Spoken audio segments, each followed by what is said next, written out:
From the USA, we're finally home. Sa Pilipinas, where we belong. Born and raised, now back once more.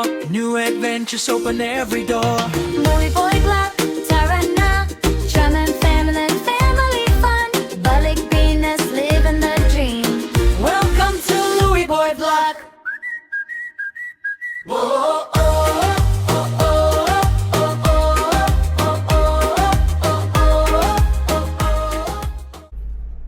Good morning, world! Balik Pinas na tayo, guys! Well, we've been home a few days ago.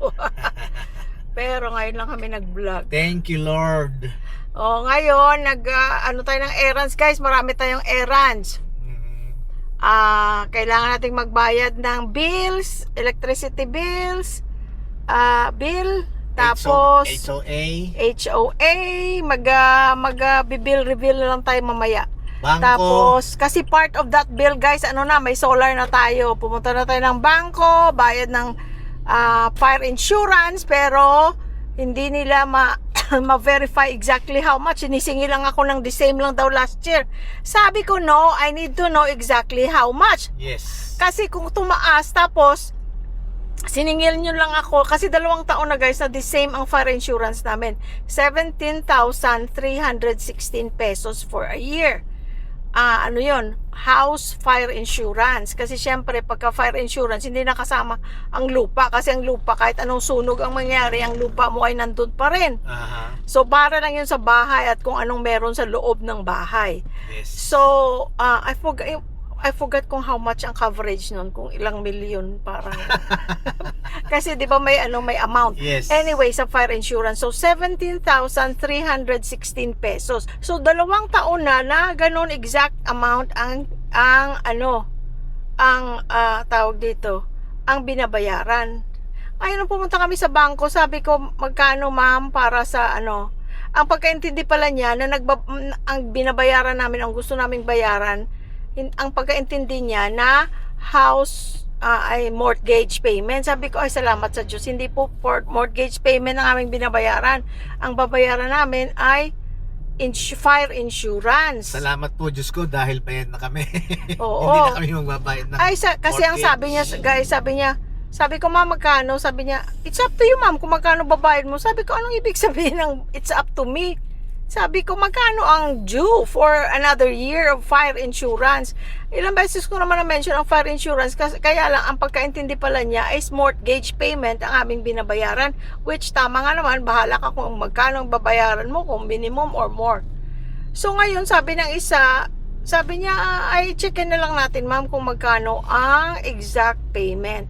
Tama nga naman, kasi ayaw ko magbayad, kasi sabi niya, okay, then just pay. Sabi niya kung magkano daw ang binayaran namin last year. Sabi ko, no, I need to know how much. Dahil kasi mamaya nagbayad ako for the year, for 1 year fire insurance. Tapos pag may nangyari, God forbid, sasabihin, ay kulang bayad mo, hindi ka covered.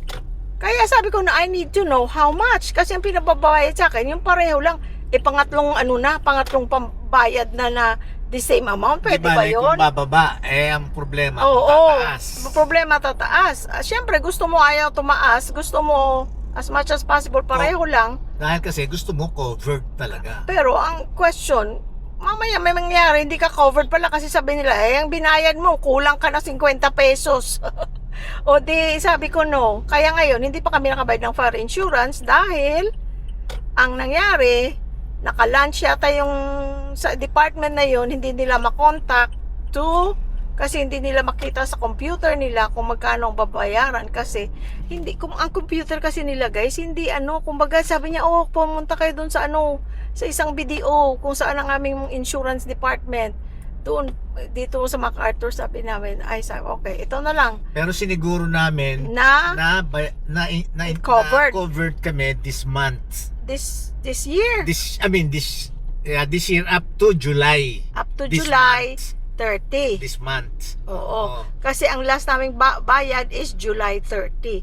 So at least we are covered for hanggang this sa month. katapusan. Oo. Ngayon, Yun ang kailangan. sinasabi kong this month. Oo. I see. So, yun lang importante na covered. So we have time para bayaran. Excuse me. Oh. Ay, teka, nasaan pala yung ating ano? Pupunta tayo nga pala guys. Teka, nasaan ang ating, Yung phone mo. ang ating ano? Saan ko linagay? Ayun, no? Nag-GPS tayo. Ay, lumagpas na tayo ga. Ha? Lumagpas na tayo. Lumagpas na tayo sa kakadaldal. So, yun guys, ang balita. So, ang kuryente, ang masama naman sa kuryente, ang nangyari,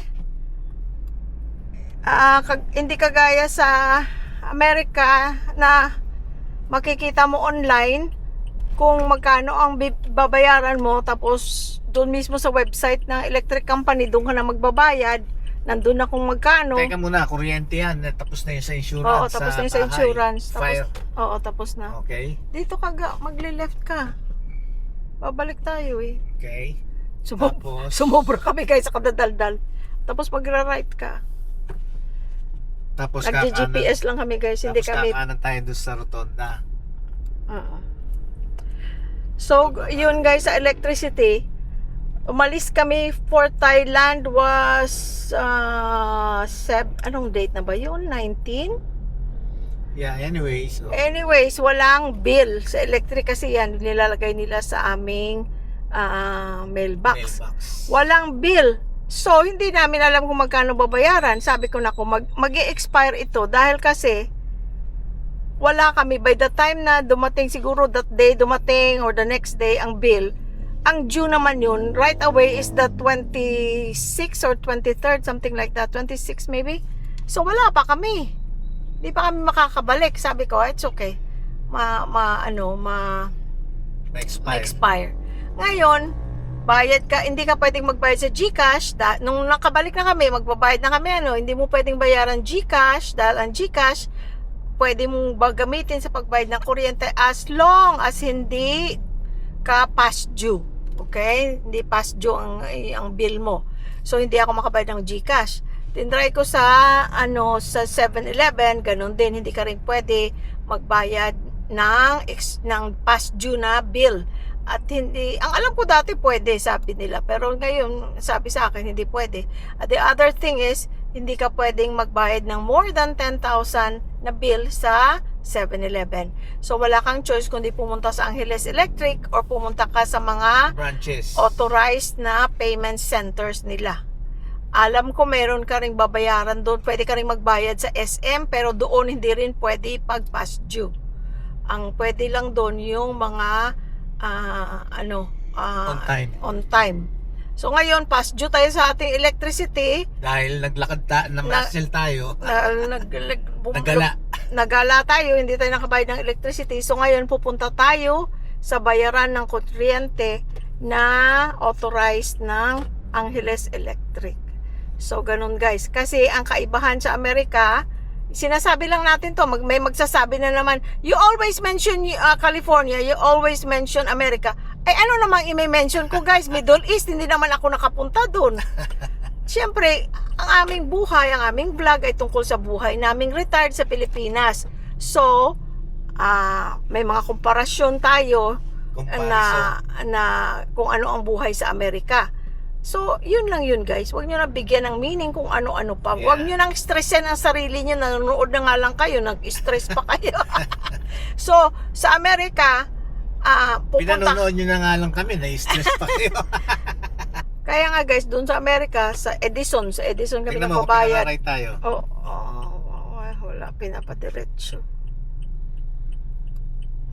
Pinapadiretso tayo. Kasi guys, pupunta tayo sa Sigang Express. Lagi namin nakikita sa Facebook, kaya ating pupuntahan ang Sigang Express. Kaya kami ay GPS. Ngayon guys, yun nga, nagbabayad kami sa Edison. Sa Edison, yun ang ng kuryente doon kung saan kami nakatira. Sa California. So, babayad ka online, makikita mo, kung baga kahit nasan ka sa mundo, pwede mong puntahan ng website, makikita mo magkano bill mo, pwede kang magbayad doon. Hindi kagaya dito, hindi namin makita, kailangan papel, which hindi nga namin naabutan kasi nakaalis na kami bago pa dumating ang bill. By the time nakadating kami, past due na. Mabilis ang nila, ang para isang linggo at mahigit lang, past due na. Parang ganun. So anyway, magbi-bill reveal tayo guys kasi part of that bill, hindi the whole month, pero part of that bill is yung may solar na tayo. Titingnan natin kung may kaibahan. Ngayon guys, magano muna tayo? Magbababay muna tayo kasi baka maligaw kami at hindi kami makakain dahil kasi ako ang kanyang mapa, ako ang kanyang GPS. So babay muna tayo guys ha. Doon na lang tayo sa Sigang Express magkita. Love you all. Love you all. Bye-bye. Ooh.